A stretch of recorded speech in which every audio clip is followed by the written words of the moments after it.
8년째 전신마비로 누워있던 아내가 어느 날 남편과 아들의 대화를 우연히 듣게 됩니다. 짜증난다고 매일 저 마비 환자 돌보느라 간병인 됐다고 하는데요. 아들은 이렇게 매일 집만 되는 거 차라리 그때 죽게 놔뒀어야 했다고까지 말합니다. 한마디 한마디가 칼처럼 가슴에 꽂히면서 아내는 완전히 깨닫게 되죠. 마비된 8년 동안 자기가 가족에게 짐이 됐다는 거요. 근데 아내가 이렇게 된 건 8년 전 도로로 뛰어든 아들을 구하려다 트럭에 척추를 다쳤기 때문이었습니다. 하룻밤 사이에 수석 발레리나에서 혼자서는 아무것도 못하는 사람이 된 거예요. 처음엔 수없이 죽으려 했는데 남편이 무릎 꿇고 울면서 당신 없으면 나랑 아들은 어떡하냐고 매달렸거든요.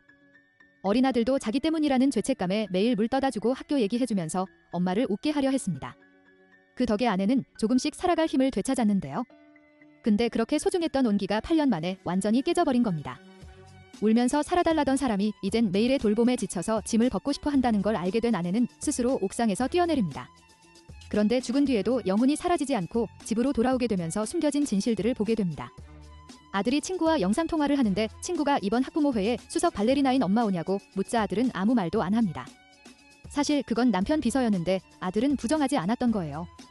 아내는 원망 없이 비서가 아들의 새 엄마가 되어주길 바랐습니다.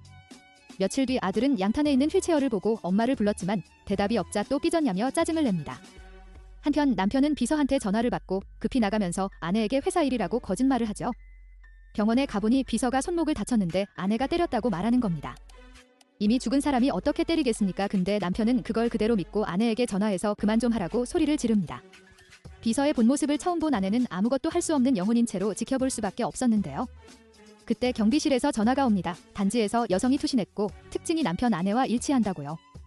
아들 학교에서도 뉴스가 나왔지만 신원 미확인이라 아들은 엄마일 리 없다고 확신하고 남편도 아들에게 전화해 오늘 엄마 봤냐고 묻습니다. 아들 말에 안심한 남편은 이혼하겠다고 선언하고 아들은 찬성하며 비서 아줌마가 새 엄마 되면 된다고 합니다. 남편은 이혼 후 아내를 프랑스 요양시설로 보내겠다 하고 이혼 서류에 서명한 뒤 미안하다며 더는 못 버티겠다고 무너집니다. 아내는 그제야 떠올립니다. 매일 새벽 5시에 일어나 탕을 끓이고 밤마다 다리를 주물러주던 남편이 8년을 버텨왔다는 거요. 그 사이 비서는 다친 손목을 또 보여주며 아들을 자극했고 분노한 아들은 집에 돌아와 가방을 내던지며 엄마한테 소리칩니다. 영혼인 아내가 아무리 해명해도 아들 귀에는 아무 소리도 들리지 않습니다. 남편은 이혼 서류를 들고 와서 커튼 뒤를 향해 차갑게 이혼하자고 말하지만 아무 대답이 없자 부자는 또 삐진 거라 생각합니다. 아들이 커튼 앞에서 제발 놓아달라고 정상적인 엄마를 원한다고 울부짖는 그 순간 경비원이 들어와 말합니다. 아래층 시신 신원이 확인됐는데 사모님이라고요.